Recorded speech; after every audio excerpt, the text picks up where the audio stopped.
ഗർഭാവസ്ഥയിലിരിക്കെ തന്നെ കുഞ്ഞിന് ജനിതക രോഗങ്ങൾ ഉണ്ടോ എന്ന് പരിശോധിക്കാനായി ഒരു പുതിയ ടെസ്റ്റ് വികസിപ്പിച്ചിരിക്കുകയാണ് ശാസ്ത്രജ്ഞർ.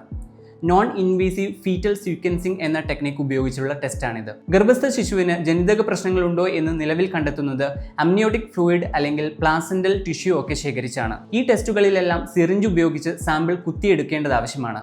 ഇങ്ങനെ ചെയ്യുന്നതിലൂടെ ചില സന്ദർഭങ്ങളിൽ കുഞ്ഞിന് പരിക്കേൽക്കാനുള്ള സാഹചര്യവും ഉണ്ടാകാം. എന്നാൽ പുതിയ ടെസ്റ്റിൽ ആ പ്രശ്നം ഉദിക്കുന്നേയില്ല. സാധാരണ ബ്ലഡ് ടെസ്റ്റ് ചെയ്യുമ്പോഴുള്ളത്ര രക്തം അമ്മയിൽ നിന്നെടുത്താൽ മതി കുഞ്ഞിന്റെ ജനിതക പരിശോധന നടത്താം. ഇപ്പോൾ നിങ്ങളുടെ മനസ്സിൽ വന്ന ചോദ്യം, അമ്മയുടെ രക്തം എടുത്താൽ എങ്ങനെ കുഞ്ഞിന്റെ ജനിതകം കിട്ടും എന്നായിരിക്കും.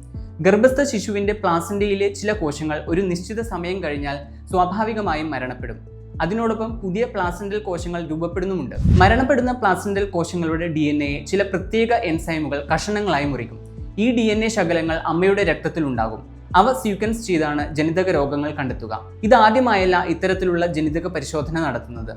മുൻപ് ചെയ്തിരുന്ന ടെസ്റ്റുകളിൽ വിരലിൽ എണ്ണാവുന്ന അസുഖങ്ങൾ മാത്രമാണ് നിർണ്ണയിച്ചിരുന്നത്. എന്നാൽ പുതിയ ടെസ്റ്റിൽ വളരെ അപൂർവമായവയടക്കം ആയിരക്കണക്കിന് ജനിതക രോഗങ്ങൾ പരിശോധിക്കാൻ കഴിയും. Broad Institute of MIT, Harvard, Massachusetts General Hospital തുടങ്ങിയ സ്ഥാപനങ്ങൾ സംയോജിതമായി നടത്തിയ പഠനത്തിലൂടെയാണ് ടെസ്റ്റ് വികസിപ്പിച്ചെടുത്തത്. ഡോക്ടർ ക്രിസ്റ്റഫർ വെലന്റെ നേതൃത്വത്തിലായിരുന്നു ഗവേഷണം.